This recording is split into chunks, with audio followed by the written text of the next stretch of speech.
Well, for me personally, I just find any sort of media that is portraying Africa as extremely impoverished just a bit irritating on the sense of like the Western standards because like growing up as African children.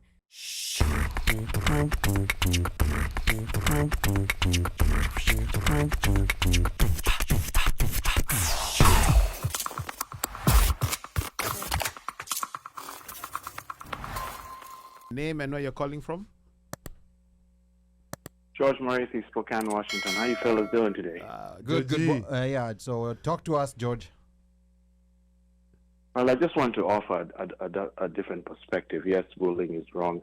I'm not here to make any excuses. For a lot of people who know me, I also have an adopted son who actually is Caucasian. So he goes through a lot of these things. So I want to offer a different perspective because the fight back and forth and things that you have to fight back and hit back sometimes doesn't work.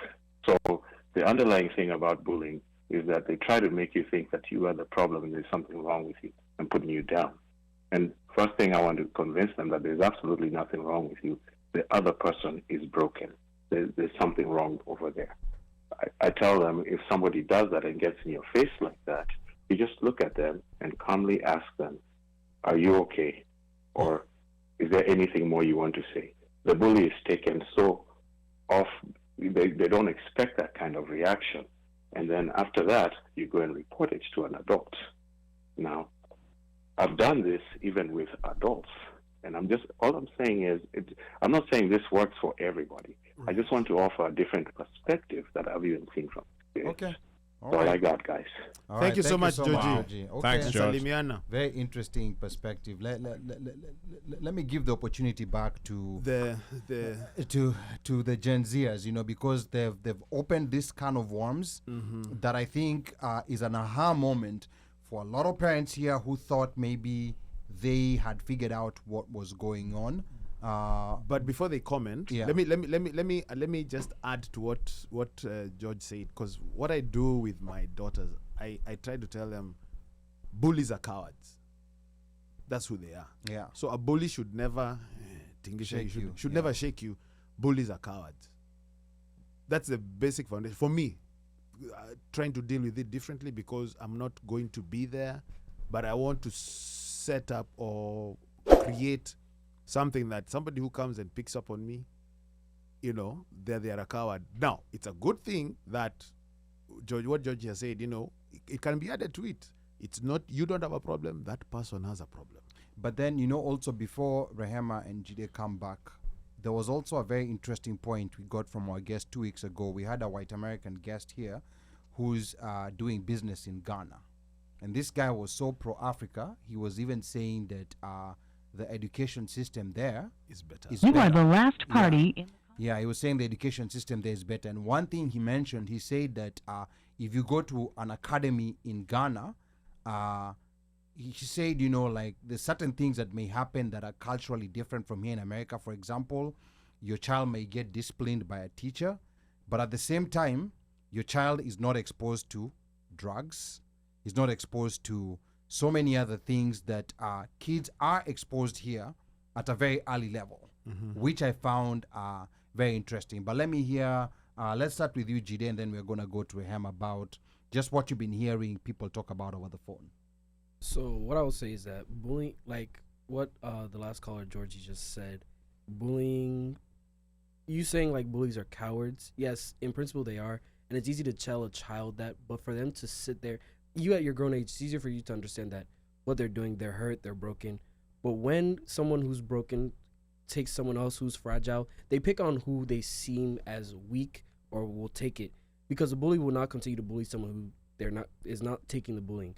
So if they continue to pick on the same person and it's only the same person, and then everyone around, let's say like they get a crew or something to bully that same person, it feels like you're being outcasted and you're already different, and they're picking on you for why you're different. It makes you feel targeted, and it can put your mental in a place where it shouldn't be. And it's easy to say, oh, don't let them get to you, but I'll say putting it in practice is a little harder. Rahema. Yeah, I think that like this is just one of those things where it's like easier said than done, and especially now that I'm kind of figuring out that it's still occurring, because I was kind of under the impression that like bullying in middle school has died off a little bit. I just kind of thought like current middle schools weren't going through it, but someone in the YouTube chat had just mentioned that like their 13-year-old said that it was hell. So hearing that, I think, is definitely highlighting that it's still going on. And I think my main takeaway from what everybody has been saying is that like if you have children in middle school or children that are in a environment that can potentially produce that kind of, harshness, just try to let them understand that they can talk to you, and that's really as far as it goes, because a lot of kids will not want to be physical. Like going back to the like earlier how one of the callers was saying that she like fought back. Yeah, like Tara. I like when she said that, I thought back to like myself when I was in that place. I would never have fought back. I would just eat all of it. Like it was never even an option in my brain to like get physical, right? So, and I think that's honestly what most kids they're not seeing it like that. So yeah, just having a place to talk to is the most you can do.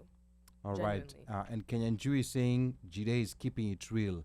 Turning the other cheek may work in Spokane, Washington, but not in Baltimore, Maryland. Oh, So It's not. yeah. But I again, I want to remind the listeners that this is the One Mic Show that you tuned into. I'm your co-host and producer, Ali Badawi. We have so much that we are covering today. Today is one of those days where, like the script that we had just went into tatters because we, like the conversation flow. there are is so many different. things that we are learning that we did not know. And we, of course, here talking to Kenyan American Rehema Ngobu and Nigerian American Olamide Olajide about their experiences being raised in African households in the U.S. They are both sophomores at the University of Maryland at College Park, with Rehema majoring in public health science and Jide a mechanical engineering major. Now, our lines, of course, are open. People have been calling in. The number is 202-683-4570. Press *5 to speak, and feel free to call in.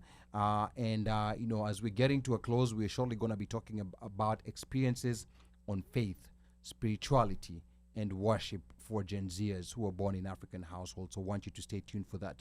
But before we continue, Rehema and Jide, there was a video. I'm not sure if you guys have watched that video that had been trending of a certain Mr. Beast building 100 wells in Kenya and a few other countries. And I think Rehema rolling her eyes. yeah, and what I wanted to know, like about this video of Mr. Beast is what comes to mind when you guys we know how we feel when we see such things, but what comes to mind when you guys as Africans who are born here in the US, when you see such content about Africans receiving assistance from an American entity, an American personality? Maybe let's start with you, Jide, and then we're gonna go to Rehema. okay. So on the Mr. Beast video, the controversy he's had behind that, I don't support the controversy behind that, but I do get what the controversy is about. Is where like westernized countries portray Africa as like a dirt poor, or people living in mud houses, or nobody's there is wealthy or whatever, and it's like they only portray the bad parts of what's going on in Africa, and they don't portray what's really going on, or like they do portray parts of it, but they only portray what they want you to believe, if that makes sense. Like the same way that if you were to portray America, you could portray the $1 million homes and everything, but you could also go to the streets of like the inner city and how people are homeless, and you have people like just not doing well. And it's like them receiving assistance isn't bad, but it's the way they portray how Africa looks, if that makes sense. And it's like they always make Africa look like it's one place where there's 50 when it's really a place of 54 countries all doing their own thing in their own unions, if that makes sense. Okay, Rehema. Well, for me personally, I just find any sort of media that is portraying Africa as extremely impoverished just a bit irritating on the sense of like the Western standards, because like growing up as African children, we already had to fight the concept of like, oh, you're African, okay, like you live in a hut in Africa or something like that, right? And I remember like having to argue, like when I would say, oh yeah, I'm going back to Kenya in the winter, oh, like where are you gonna live? In a house. And they just wouldn't understand that, because to them it's like Africa is poor. So these videos by creators like Mr. Beast, Mr. Beast is doing a good thing, right? But the way it's portrayed is fulfilling the stereotype that we are actively trying to debunk. So I can't really like be against the work that he's doing because it's good, but then Americans, his fan base in particular, is a lot of like younger children, and specifically American younger children are going to watch this and be like, wow, Mr. Beast is, helping Africa because they're poor. And that's all they're going to take away from it. How would you have done it differently? Like had a chance of talking to Mr. Beast, like how would you have done that differently? I think the main thing would just not to just emphasize the poverty. Like, okay, we're doing this in Africa because Africa needs help here. And also, this is also what Kenya is like. In Nairobi, maybe like show places that you're going in the city, in the town, meeting people, speaking to natives, just showing more nuance aside from just there is a water crisis and I'm going to help because I have money.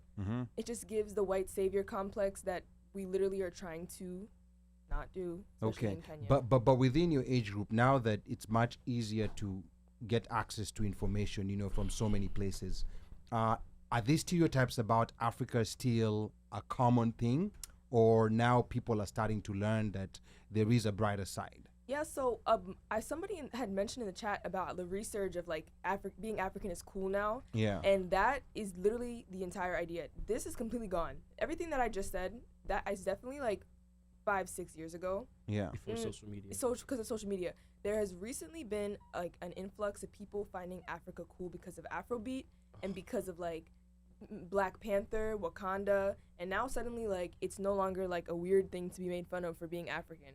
It's now like cool. So people are educating themselves. People are, planning trips. I have friends even asking me, oh, like best places to visit in Kenya and stuff like that, when it's just a very cultural shock for me because 5 years ago I was getting bullied relentlessly and now everybody finds it cool. So yeah, I'll say like being a Nigerian, we used to be bullied for being African, and now everybody's seeing Afrobeats, Davido and Wizkid and Burna Boy, topping the charts, winning Grammys here, and it's like, oh, this is what happens. They used to look at our food like it was disgusting, and now everybody wants jollof rice.